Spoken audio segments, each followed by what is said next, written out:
Bonsoir, bonsoir, peuple de l'Éternel. Shalom, shalom, shalom. Soyez salués, soyez bénis.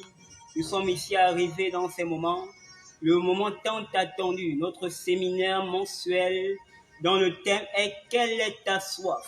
Nous sommes ici là pour répondre à cette interrogation. Le Seigneur est là pour te parler, pour te visiter. Partage, partage, partage, partage, partage, partage, partage au maximum. Car l'Éternel va parler, l'Éternel va abreuver quelqu'un, il va étancher la soif de quelqu'un cette soirée. Donc partagez, partagez, partagez. Nous avons quelques minutes pour le faire. Partagez au maximum, partagez au maximum. Nous allons développer, répondre à cette thématique, à ce problème, à cette interrogation. Quelle est ta soif? Le Seigneur est là pour ça. Partagez au maximum. Nous bénissons le Seigneur pour ces moments. Avant de commencer toute chose, nous allons apprécier notre Seigneur et Sauveur. Nous allons élever le nom de Jésus et élevons nos voix, commençons à apprécier le Seigneur. Éternel notre Père, éternel notre Dieu, nous te bénissons, nous te célébrons et nous t'apprécions. Nous proclamons que tu es le Dieu très haut, le Dieu tout-puissant, le Dieu des dieux, le fort des forts, le puissant des puissants, le redoutable des redoutables, et que nul n'est comparable à toi, et que nul n'est semblable à toi. Voilà pourquoi nous t'élevons, voilà pourquoi nous t'exaltons, puissant et glorieux Dieu. Et mon frère, élève ton Dieu, apprécie ton Dieu, célèbre ton Dieu, car il est véritablement bon, il est véritablement puissant. C'est dans le nom suprême de Jésus que nous avons prié. Quelqu'un dise Amen. Nous allons ensuite encore rendre grâce à Dieu pour ces moments. Vous savez, j'ai un témoignage. Il y a de cela quelques années, fin d'année 2019, si je me rappelle bien, c'était le 31 décembre 2019. Et durant ces moments,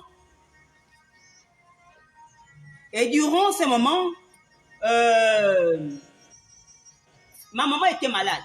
Elle était internée au CHU de Libreville. Et à côté d'elle, dans sa chambre, il y avait une maman qui s'appelait maman Clarisse. Et c'était la nuit de la traversée pour aller dans l'année 2020. Et durant cette nuit, fait marquant et choquant, qui avait réveillé en moi quelque chose de spécial.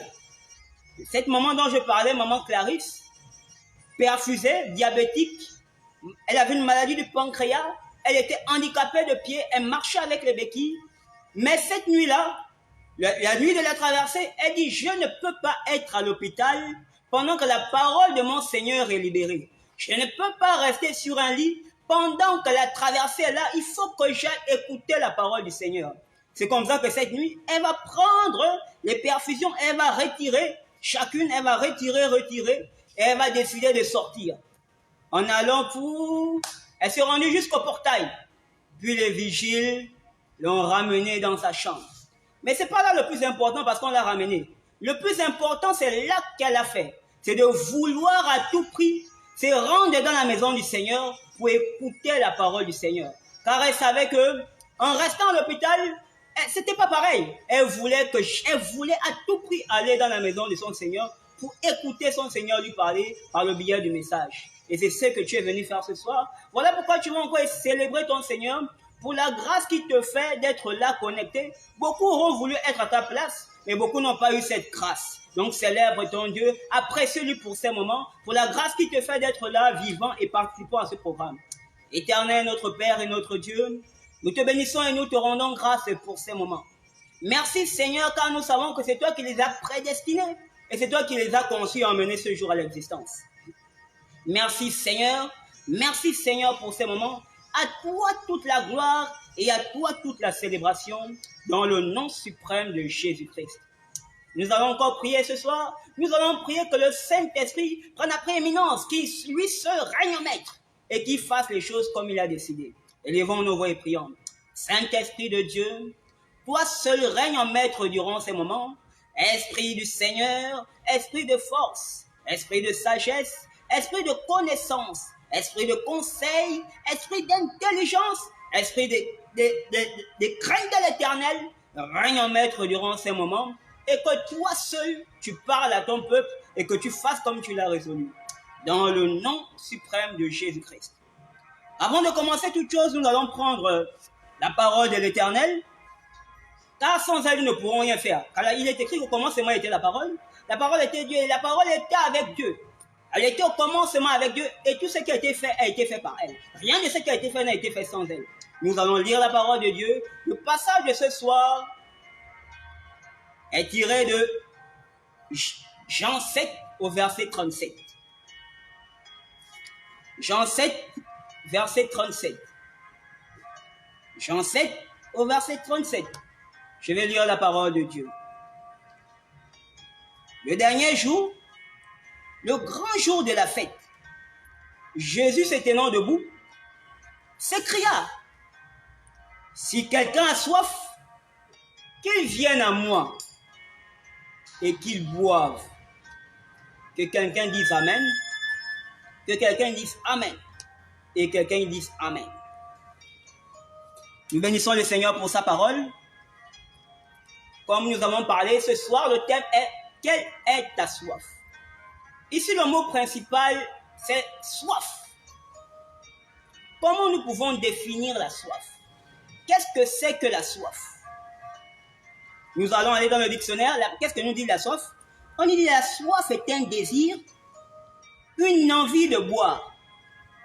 C'est de façon claire et de la façon la plus simple possible. Le dictionnaire aussi nous traduit la soif comme étant une sensation plus ou moins vive de sécheresse de la bouche. Quelqu'un dit Amen. Et lorsque nous voyons le mot soif, il y a plusieurs mots qui sont rattachés à ce mot.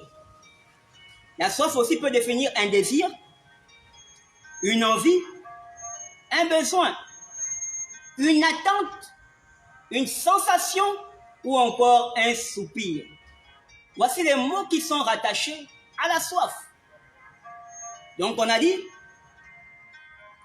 un désir, une envie, un besoin, une attente, une sensation ou encore un soupir. Et en grec, le mot soif nous ramène à un mot appelé dipsao, qui veut dire souffrir. C'est-à-dire qu'en grec, mon frère, en grec, ma sœur, la souffrance, le mot soif traduit un état de souffrance. Et ici, on te demande quelle est ta soif, quelle est ton envie, quelle est ton attente, quelle est ta sensation, quel est ton besoin, quel est ton soupir et quelle est ta souffrance. C'est ce que le Seigneur te pose ce soir comme question. Amen. Et rien qu'à regarder cette interrogation, nous pouvons comprendre plusieurs tas de choses. On dit quelle est ta soif. Quand on dit quelle est ta soif, c'est une interrogation. On comprend automatiquement par là qu'il n'y a pas qu'un seul type de soif. C'est qu'il y a plusieurs types de soif. Mais on te demande laquelle est ta soif. Et selon le monde, et quand je parle du monde, il faut savoir que le monde est un système de pensée, une façon de voir, une façon de raisonner, une façon d'agir. Selon le monde, la soif, il y a ce qu'on appelle la soif. Quel est le terme juste? La soif satiable. Et nous avons aussi la soif insatiable. C'est quoi la soif satiable?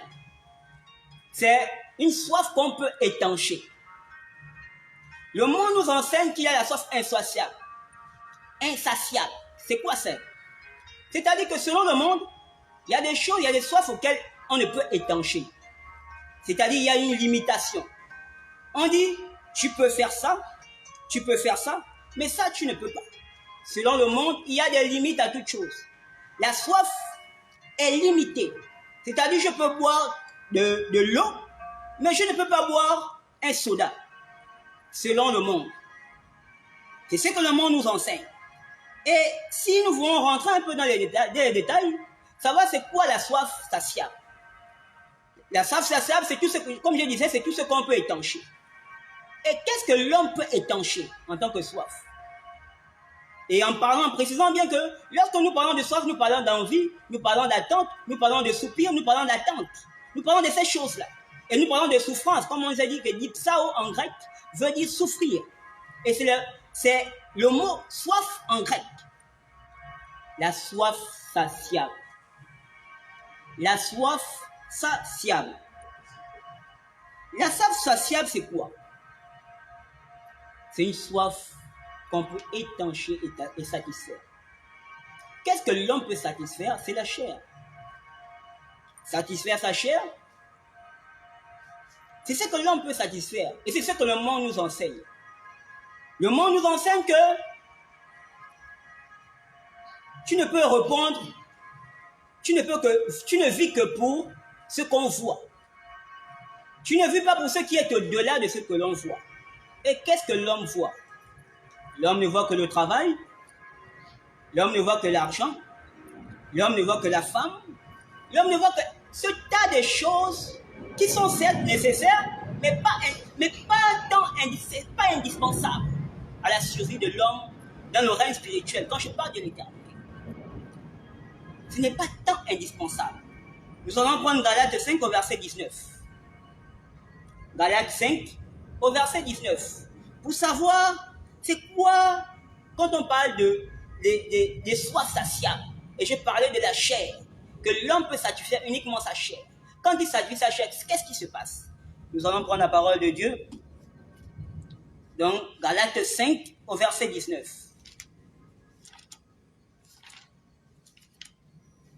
Prenez vos Bibles, commencez à chercher, commencez à lire Galates 5, verset 19.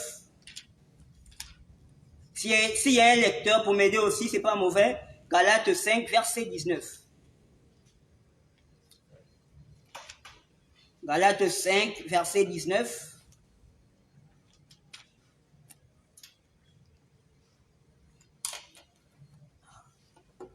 Galates 5, verset 19.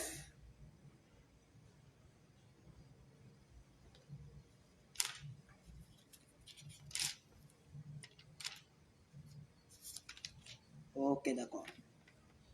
On est là. Je vais commencer à partir du verset 18. Qu'est-ce que la parole de Dieu nous dit? Si vous êtes conduit par l'Esprit, vous n'êtes point sous la loi. Amen. Or, les œuvres de la chair sont manifestes. Ce sont l'impudicité, l'impureté, la dissolution, l'idolâtrie, la magie, l'inimitié, les querelles, la jalousie, les animosités, les disputes, les divisions, les sectes, l'envie, l'ivrognerie et j'en passe. Voici à quoi le monde a soumis l'homme. Voici à quoi ce système de pensée a soumis l'homme, à ses mots et à ses œuvres. Voici à quoi le monde a soumis l'homme. Aujourd'hui, la soif de l'homme, c'est l'argent, c'est la colère. L'homme a soif du mal. Mais l'homme n'a plus soif de ce qui donne la vie et ce qui change les destinées. Nous courons après les biens éphémères. Nous courons après ce qui n'est utile que pour la chair. Car sachons bien que nous sommes faits de corps, d'âme et d'esprit. Qui en dehors de satisfaire les œuvres, en dehors de satisfaire la chair, nous avons notre âme et notre esprit. Qu'il faut satisfaire. Mais comment les satisfaire? Étant donné que les yeux et nos œuvres sont focalisés uniquement sur les œuvres de la chair. Qu'est-ce que je vais manger aujourd'hui? Qu'est-ce que je vais boire aujourd'hui? Le travail a fait quoi? Mon cousin a fait quoi? On s'occupe dans les choses moins essentielles. Et pourtant, la réalité est là. L'importance est là.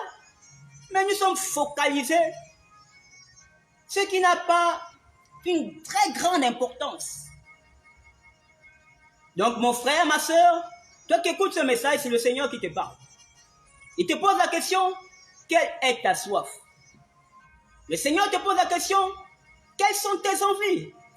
le Seigneur te pose la question, quelles sont tes attentes? Quels sont tes soupirs? Est-ce qu'ils sont juste aux yeux de l'Éternel ou ils sont juste là pour satisfaire ta chair? Pour satisfaire ta chair. Est-ce que tes attentes glorifient le Seigneur? Est-ce que tes besoins, tes soupirs glorifient le Seigneur? Est-ce que c'est un gain pour l'avancement de l'œuvre du Seigneur? Le Seigneur te repose la question, quelle est ta soif? Quelle est ta soif? Et nous pouvons voir dans la parole de Dieu, quand nous prenons de Genèse 1 à Genèse 3, que l'homme est un être glorieux. Car quand nous prenons même Genèse 1 verset 26, il est écrit que faisons l'homme à notre image et à notre ressemblance, afin qu'il domine sur les poissons de la mer, sur les oiseaux du ciel. Dieu a créé l'homme glorieux. Dieu a créé l'homme glorieux. Mais il a donné tout à l'homme. Il a dit à l'homme, tu pourras manger de tout fruit du jardin. Mais l'arbre de la connaissance du bien et du mal, tu n'en mangeras pas. Dieu a tout légué à l'homme. Et dans la marche de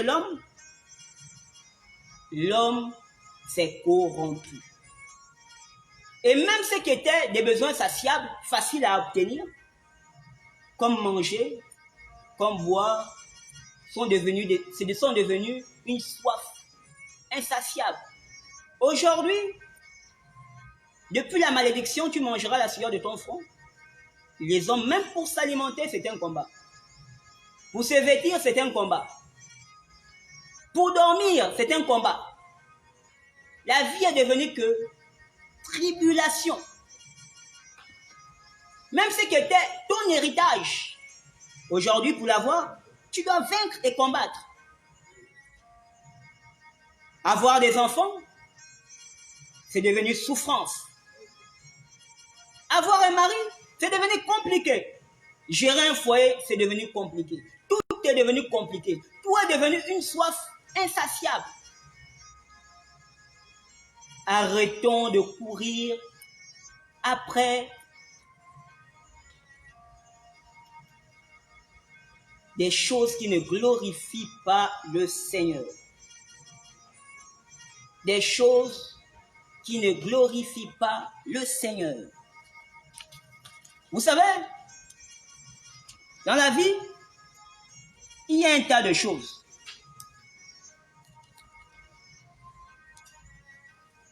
Il y a un tas de choses dans la vie. Et il y en a qui sont essentielles et il y en a qui sont moins. Nous allons prendre Ecclésiaste chapitre 1, verset 1 à 5. Ecclésiaste chapitre 1, verset 1 à 5.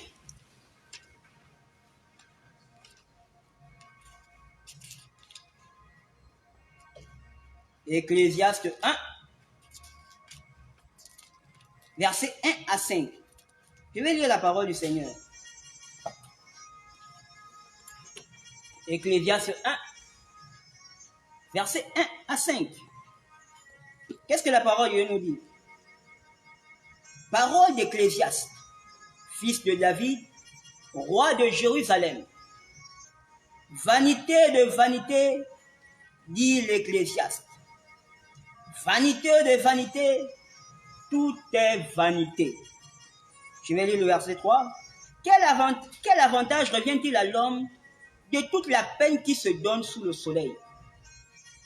Une génération s'en va, une autre vient, et la terre subsiste toujours. Verset 5. Le soleil se lève, le soleil se couche. Il soupire après le lieu d'où il se lève de nouveau. Vous savez, mon frère, tu sais ma soeur, posséder toutes ces choses ne sont pas mauvaises. Et tout au contraire, un enfant de Dieu, un enfant de l'Éternel, c'est la tête et non la queue. C'est la gloire, c'est le succès et non l'échec. Un enfant de Dieu, c'est celui qui est en haut. C'est celui qui est une source de bénédiction pour les nations. Mais de là à faire l'objet de notre vie, ces choses ne glorifient pas le Seigneur. Et celui qui nous a parlé dans Ecclésiaste 5, là, c'est le roi Salomon. Le roi Salomon, quand nous prenons 1 roi 10 au verset 30, les Écritures nous révèlent qu'il était fort riche. Il était le plus riche de tous les rois. Il était le plus riche de tous les rois. Et jusqu'à maintenant, personne n'a été plus riche que lui. Mais il te dit, vanité de vanité, tout est vanité. Il a connu la surabondance. Il a connu la surrichesse. Mais il te dit, vanité de vanité. Et s'il te dit cela, c'est pour que tu revoies tes envies, tes attentes et tes soupirs. Il te dit, vanité de vanité, tout est vanité. Quand nous prenons 1 roi 11 au verset 3, on nous dit qu'il y eut 700 femmes et 300 concubines. Tu cours après toi, quelle est ta soif? Il y a eu 700 femmes. Tu cours après 2 femmes. Les femmes, c'est ta soif. Mais quelqu'un qui a eu 700 femmes te dit, vanité de vanité, tout est vanité. Aujourd'hui, tu te glorifies, tu dis je suis fort, je suis puissant. Tu as eu combien de femmes? Tu as combien de concubines? Au total, ça fait 1000. Au total, ça fait 1000. Mais il te dit, vanité de vanité, tout est vanité. Et les yeux de ce monde actuel sont fortement pervertis. Les yeux de ce monde actuel sont fortement pervertis. Mais c'est regrettable, puisqu'il y a un Seigneur qui est là et qui veut nous aider. Nous allons prendre un autre passage biblique dans Juge 4, versets 1 à 21. Mais nous allons lire du verset 16 à 21. Juge 4. Normalement, c'est du verset 1er à 21. Mais nous allons lire à cause du temps du verset 16 à 21. Vous savez, Dieu a besoin de toi, mon frère. Dieu a besoin de toi, ma soeur.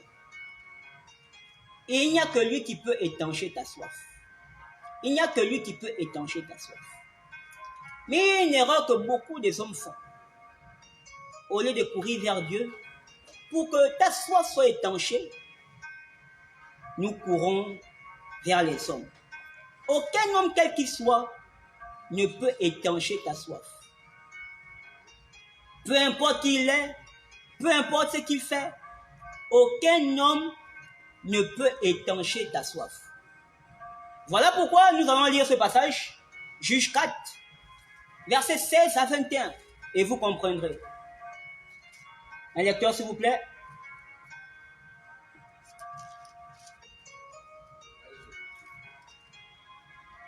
Juge 4, versets 16 à 21. Juge 4, 16 à 21.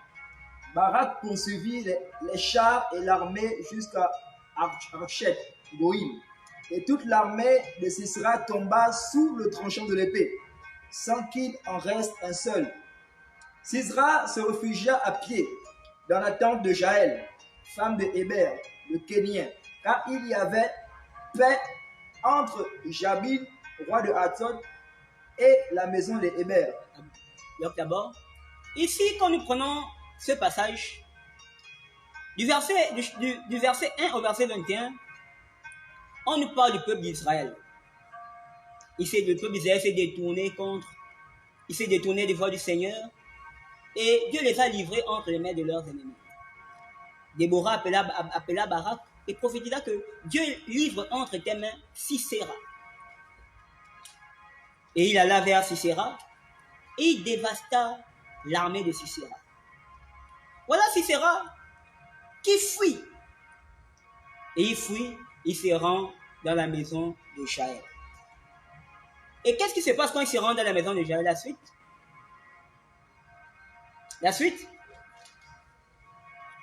Jaël sortit au devant de Sisera et lui dit, entre mon Seigneur, entre chez moi, ne crains point. Il entra chez elle dans la tente et elle le cacha sous une couverture. Il lui dit, donne-moi, je te prie, un peu d'eau à boire, car j'ai soif. Elle ouvrit l'outre du lait, lui donna à boire et le couvrit. Verset 20. Il lui dit encore, tiens-toi à l'entrée de la tente, et si l'on vient t'interroger en disant, y a-t-il ici quelqu'un? Tu répondras non. Amen. Nous bloquons là.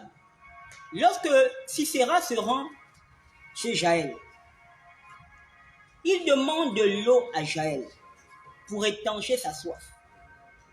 Mais la vérité est que la véritable soif de Sisera, ce n'était pas de l'eau. Sisera avait soif de protection. Mais là, de se réfugier dans les bras de l'Éternel, il s'est réfugié chez Jaël. Et c'est ce que beaucoup des hommes font de nos jours. Il n'y a qu'une seule personne qui peut étancher ta soif. Ne fais pas comme Sisera, qui, lorsqu'il a vu le danger, au lieu de se réfugier chez l'Éternel, est parti se réfugier chez Jaël. Aucun homme, quel qu'il soit, ne peut te délivrer de la main de l'Éternel. Aucun homme, quel qu'il soit, ne peut te sauver du tranchant de l'épée, si ce n'est que l'Éternel des armées. La suite, la fin. Le verset 21. Jaël, femme de Héber, saisit un pieu de la tente, prit en main le marteau, s'approcha de lui doucement et lui enfonça dans la tempe le pieu, qui pénétra en terre. Amen. Nous voyons là que Jaël, chez qui Sisera est parti demander de l'aide. Il est parti demander de l'eau pour étancher sa soif. C'est Jaël qui a mis fin à la vie de Sisera. C'est pour dire quoi? Que lorsque tu as soif, ne te rends pas chez un homme, car l'homme ne peut étancher ta soif. Cet homme chez qui tu pars, c'est lui qui sera l'objet de ta perte. C'est lui qui sera l'objet de ta mort. C'est lui qui sera l'objet de ta chute. Mais rends-toi vers l'Éternel, qui peut abreuver ta vie, qui peut te désaltérer. Rends-toi chez l'Éternel des armées, celui qui peut véritablement étancher ta soif. Mais Sisera, qu'est-ce qu'il a fait? Il a dit, j'ai soif. Jaël, donne-moi de l'eau. La soif de Sisera était la protection. Il avait soif de vie. Mais Jaël, qu'est-ce qu'elle a fait? Elle a planté le pieu dans Sisera. Et il est mort. Et il est mort. Nul ne peut trouver couverture hors du Seigneur. Et quand nous le prenons même ce passage, nous pouvons nous rendre compte du verset 1er au verset 21, lorsque Déborah, la prophétesse, a prophétisé, elle a dit à Barak, je livre Sisera entre tes mains. Elle n'a pas dit, Sisera sera tué par les mains d'une femme. Elle ne l'a jamais dit. Elle a dit, je livre Sisera entre tes mains. Mais Sisera est parti mourir entre les mains d'une femme. Pourquoi? Parce qu'il a cru que c'était Jaël qui pouvait étancher sa soif. Et là, gloire à Dieu, parce que c'était pour favoriser l'œuvre de l'Éternel. Amen. Mais moi, j'ai une bonne nouvelle pour toi, mon frère. C'est que l'Éternel est là pour toi. Celui qui étanche la soif est là pour toi. Celui qui peut répondre à toutes tes attentes et à tous tes besoins est là pour toi. Comme je disais, il y a la soif satiable. Il y a la soif insatiable, selon le monde. Mais selon Jésus-Christ, aucune soif n'est insatiable. Car à Jésus, rien n'est impossible. Il est celui qui élève, il est celui qui abaisse. On t'a certainement dit que ça, tu peux le faire. Ça, tu ne peux pas le faire. Mais avec Jésus, tout est possible. Avec Jésus, il n'y a pas de limite. C'est le Dieu de tout. Tout est possible avec lui. C'est ce que je suis venu t'annoncer ce soir. Et c'est ce que l'Éternel te dit ce soir. Quelle est ta soif? Ta soif ne devrait plus être dans un homme. Ta soif ne devrait plus être dans un bien matériel. Mais ta soif devrait être dans l'Éternel des armées, celui qui a tout créé et le concepteur de ta vie. C'est ce que je suis venu te dire ce soir. Nous allons prendre Luc 18, verset 27. Luc 18, verset 27. Luc 18, verset 27. Jésus répondit, « Ce qui est impossible aux hommes est possible à Dieu. » Amen. Ce qui est impossible aux hommes est possible à Dieu. Et je te disais que la foi, c'est l'envie. Tu as envie de quoi? Tu as soif de quoi? Quelles sont tes attentes? Quels sont tes soupirs? Tu aspires à quoi? Ce qui t'est impossible, c'est que le monde a qualifié d'impossible. C'est que le monde a qualifié de soif insatiable. Il te dit, c'est possible. Il te dit, c'est possible. Que ce qui est impossible aux hommes est possible à Dieu. L'Éternel peut le faire. Qu'est-ce qui ne peut? Celui qui a créé les cieux et la terre. Celui qui t'a conçu et celui qui veille sur toi tous les jours. Qu'est-ce qui est impossible à sa main? Nous allons prendre Ésaïe 45, versets 5 à 7. Ésaïe 45, versets 5 à 7. Ésaïe 45, verset 5 à 7. Il est écrit, « Je suis l'Éternel, il n'y en a point d'autre. Hors moi, il n'y a point de Dieu. Je t'ai saint avant que tu me connaisses. » Verset 6. « C'est afin que l'on sache du soleil levant au soleil couchant, que hors moi, il n'y a point de Dieu. Je suis l'Éternel et il n'y en a point d'autre. » Verset 7. « Je forme la lumière et je crée les ténèbres. Je donne la prospérité et je crée l'adversité. Moi, l'Éternel, je fais toutes ces choses. » Amen. Quand nous voyons le verset 7, il dit, il est l'Éternel qui donne la prospérité. Il fait toutes choses. La lumière, l'obscurité. Il est capable de tout. De quoi tu as besoin. Mais est-ce que ta soif glorifie le Seigneur? Est-ce que ta soif favorise l'avancement de l'œuvre du Seigneur? Il te dit, il peut tout. Il te dit, il est celui qui donne la prospérité. Il est celui qui donne tout. Voilà pourquoi, avant que nous ne puissions continuer ce moment, je voudrais que tu regardes à ta vie. Quelle est ta soif? Que tu dises au-dedans de toi, tu reconnaisses ce qui anime ton cœur.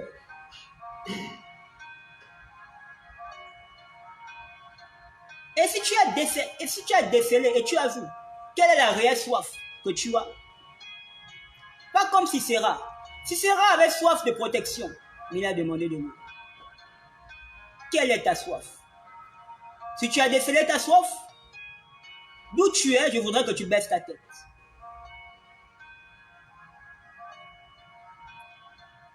Et que tu commences à prier le Seigneur pour cette soif. Car il n'y a que lui qui peut étancher ta soif. Élève ta voix, commence à prier de là où tu es. Il n'y a que lui qui peut étancher ta soif, mon frère. Il n'y a que lui qui peut étancher ta soif, ma soeur. Crie à l'Éternel des armées. Car nul ne peut étancher ta soif. Même pas ton père, même pas ta mère, même pas ton frère. Il n'y a que lui qui peut étancher ta soif. C'est dans le nom suprême de Jésus que nous avons prié. Amen. Mais il y a une vérité qui est là. Et que pour que ta soif soit étanchée par le Seigneur, il faudrait qu'il te connaisse. Est-ce que tu appartiens à l'Éternel? Est-ce que tu appartiens à Jésus? Si tu ne l'as jamais accepté comme ton Sauveur et Seigneur, d'où tu es, je vais t'inviter à faire cette prière. Elle est toute courte, mais elle donne la vie. Mais elle transforme les destinées et elle étanche les soifs. Tu vas baisser ta tête. Tu vas dire, Seigneur Jésus, j'ai écouté ta parole et j'ai appris que toi seul peux étancher ma soif. Voilà pourquoi je viens à toi et je te demande de m'accepter comme ton fils et je t'accepte dans ma vie comme sauveur et Seigneur personnel.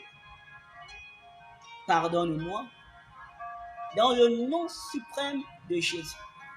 C'est dans le nom de Jésus que nous avons prié. Amen. Nous allons faire quelques sujets de prière. D'où tu es, tu vas baisser ta tête.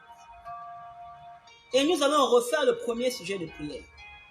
Tu vas demander à Dieu de te rencontrer dans ta soif, la soif que tu as, qu'il est temps de sa main. Élève ta voix et prie d'où tu es. Éternel, et je vais prier pour vous pendant ces moments aussi.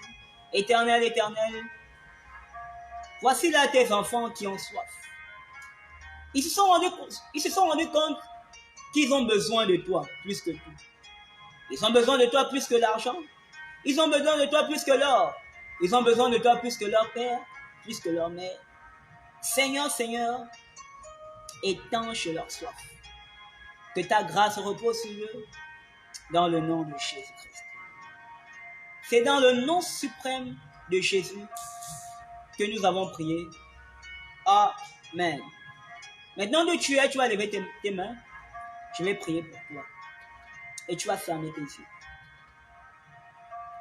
Éternel, éternel, je viens te présenter tes enfants qui ont les mains levées en signe de soumission et d'abandon devant toi. Seigneur, je te prie d'étancher leur soif par l'eau de vie, ton eau de vie, dans le nom suprême de Jésus-Christ. Je prie que tu les rencontres dans toutes les attentes, dans toutes les envies qui glorifient ton nom dans leur vie, au nom suprême de Jésus-Christ. Et que, Seigneur, leur vie serve pour ta gloire, dans le nom suprême de Jésus que nous avons prié. Éternel notre Père, nous te bénissons pour ces moments. Nous te bénissons pour ton peuple. Je te bénis pour ton peuple qui a été disposé à venir écouter ta parole qui change les destinées, ta parole qui étanche la vie. Sois béni et célébré pour leur vie. Je couvre leur maison, leur vie dans le sang de Jésus. Et je déclare que cette nuit sera une nuit agréable et de vie pour eux, dans le nom suprême de Jésus-Christ. Je déclare shalom, shalom, et que Dieu vous bénisse abondamment. Amen.